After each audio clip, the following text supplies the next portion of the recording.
Hey guys, welcome to part 3 of the fiction unit lecture. Like before, I would like you guys to have a Google Docs page opened up, ready to press pause on me so that you can go and do the work as we go along. Now, part 3 of the fiction unit, a lot of it includes setting. So I wanted to share with you my favorite movie in the entire world. It's the Lord of the Ring trilogy. And these are just my favorite locations. That's Hobbiton. By the way, in New Zealand, they actually have a feature where you can go visit this actual place. They have the set still set up. I've seen pictures and it looks so amazing. I'm dying to go. We have Rivendell. This is where the wood elves live. We have Lothlorien, where Galadriel lives. We have Gondor. Yes, I'm a major geek. I know all the names. And then we have Mordor. This is where the Dark Lord Sauron lives. I don't know. It's just, this movie never gets old for me. I absolutely love it. And since we're going to be talking about setting, I think it's only appropriate for me to share with you some of my favorite settings in my favorite film. So starting the unit off, when we do talk about setting, I think it's important to know what exactly I mean.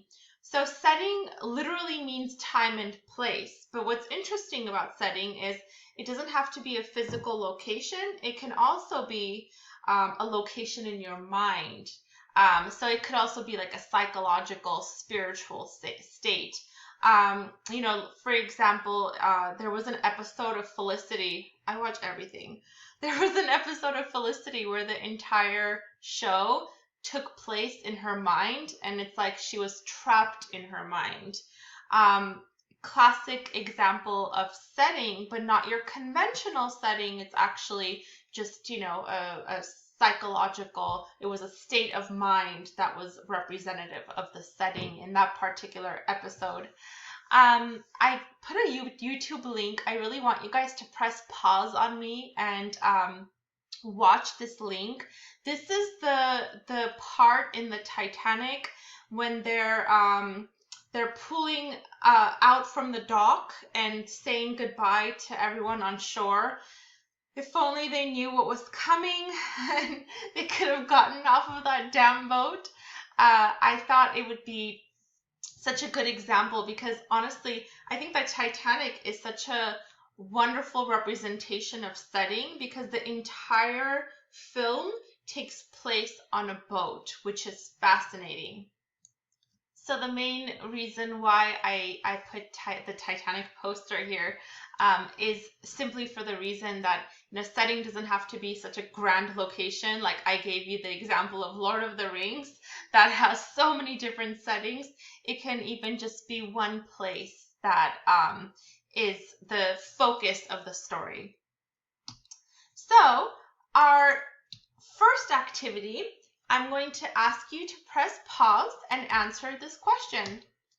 Analyze how the setting in Chopin's The Storm affects our overall understanding of the events that take place in the story. I do want you guys to use quotes from the story just to back up what you're going to argue. Roughly, this is going to be about a paragraph in length. So once you guys hit pause, I do want you to answer this question. And then, of course, at the end of this slideshow, you are going to post your answers into our discussion forum. All right, moving on. Let us go over I keep moving myself here, some techniques that are used to strengthen stories. So there's 4 of them that I would like to go over with you. And all 4 of them can be found in the short stories that we are reading in the fiction unit. So number 1, in medias res. This is basically a strategy where you start in the middle of things. It doesn't start from way in the beginning where the plot makes sense, like once upon a time, blah, blah, blah. It just starts in the midst of action. So you're right in the middle of conflict, for example. We went over, the plot chart where it was the exposition, the rising action, then the climax. In medias res is a strategy where you might start the story like in the middle of the conflict or even at the climax of the story. I would say, without giving too much away, The Usual Suspects is a wonderful example of that. You can't use my examples, by the way. Flashback. Now, flashback is a strategy, again, where the character is reliving something in the past. Now, if it's a TV show or a film, we literally get transported into that past event, which is pretty amazing. We get to like live out what the character experienced. In Lord of the Rings, I'm going back to my favorite example. In Lord of the Rings, the flashback sequence is actually a representation of the great battle that took place with the Dark Lord Sauron. And we're talking about Aragorn's ancestor who fought against Sauron and what it seemed like defeated him, but not really, because as we know, when the story officially starts, we understand that, that was just a flashback to what had happened, but in actuality, that Dark Lord still exists because the ring has not been destroyed. So flashbacks occur, like Lost, for example, used flashbacks as a main strategy in their storytelling. And it was like the main character development strategy that they used. By the way, flash forwards where you go into the future, it's another strategy. I just didn't list it here. Number 3, foreshadowing. This is a hint at a future event. Foreshadowing can occur in very symbolic ways, in very subtle ways. It might be a statement that's made, like I might make a statement, as a character, like, I've never gotten into an accident in my life. And then the audience is like, oh, you shouldn't have said that. And then, later on in the story, it's my major accident, So foreshadowing is basically a hint at a future event that's going to occur. And then epiphany. It's something we all go through. It's that sudden moment of clarity and realization.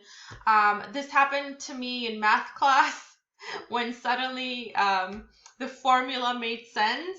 And it happens in a lot of characters. Like, for example, romantic comedies, when the main character suddenly realizes that they are in love with the best friend instead of the hot guy or something. So I wanted to give you guys an example. I would like you to, again, press pause on me and watch the little clip I put of the TV show Lost. This is from 2004. And it's a wonderful representation of strategy number 1 in medias res, because it shows you how the story begins in the middle of things. We don't really know what's going on. And then as the show continues, it becomes a lot clearer for us. So after going through these techniques, I would like us to practice it 2 times. So activity number 2, let me just move myself just a bit right here. Activity number 2, I would like you to use any of the stories that we have read for our unit so far. So we've read a bunch of stories. We've read A Rose for Emily, The Telltale Heart, Cathedral, A&P. We read, for this week, The Storm, The Story of an Hour, The Open Boat. So we've got a lot of stories to choose from. I would like you to give me each technique in these stories. So how do any of these stories use these techniques as a way to strengthen the story? So I did check, and all of the techniques do exist. Maybe they don't exist at the same time equally in each story, but they do exist in like different stories. So you will be able to find an example if you think about it. That is using the stories we have read for our class. Then comes activity number 3, where I would like you to use any kind of examples from, any source you want, like whether it's a film, a novel, a TV show, any kind of story that you may be interested in that you're thinking of. Like I gave you the example of Lost, I gave you the example of Usual Suspects. Don't use my examples, of course, but you can use your own examples. And again, give me the same techniques that strengthen stories. Make sure that you do contextualize these examples, especially you've done your own research, so it just makes more sense for you than it does maybe for the rest of us. So bring context when you write about this. So please press pause and go ahead and complete activity 2 and activity 3. Now we are ready for a little bit of a reflection. I would like you to think about your style of writing. Now, I gave you an example here. Every writer has a certain distinct style or a style that they're aiming for. Jane Austen, for example, is famously known for her ironic style. And her ironic style is supposed to be very witty. So I thought, why don't we think about this a little bit in reference to us and answer this question. What do you think your style of writing is? And I asked you a few questions, like if you're comfortable writing about your style of writing, or like if you know your style, I think it'll be easy for you to write a reflective paragraph. If not, maybe consider answering these questions. Is there a writer you try to emulate when you write? Is there a specific way you try to sound? Maybe if you're not sure about your style, think about, what you would like your style to be like in the future. So this is just a bit of reflection. There is no wrong answer. I'm just curious to see what you guys think about in terms of your own styles. All right, again, press pause and complete that. Next, let us do tone and style.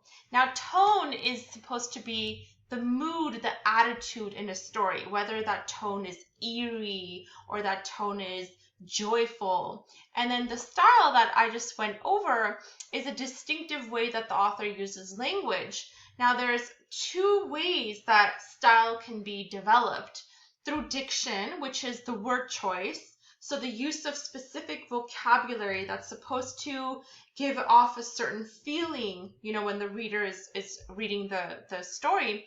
Or there's also irony, which is a style type too, like I mentioned Jane Austen. And irony is a contradiction. It's like a discrepancy between what you say and what you mean, or what you write literally on the page, but what you intend. So the next practice is going to be activity number 5. Describe Kate Chopin's style of writing and her tone in the story of an hour. I do want you to have evidence for both. So back up what you're saying with enough evidence. Again, press pause, go ahead, complete activity 5, and let's do that one more time. This time, I would like us to practice diction. I want you to find 3 examples of, I put deliberate diction because this is, word choice that is done on purpose. So people are using words in a specific way to create a certain meaning or a tone or a certain style. It could be in anything you want. It could be in film. It could be on the news. It could be in tweets even. So knock yourself out with that one. And make sure you contextualize it and explain each example. Finally, let's talk about theme. Theme is the main idea of a story. It is the deeper meaning. It's that lesson that we are supposed to learn when we read a story. So our last activity is going to be, your idea of what you think the theme of Open Boat is. Think about it, answer honestly, but I also want you to give me an example. Don't just write, well, here's the thing, but back it up with evidence. Again, theme is supposed to be that larger meaning. What is the big intent of this story? What is the story trying to teach us? So that will conclude our fiction unit, part 3. And there are a total of 7 activities that I would like you to post in our forum.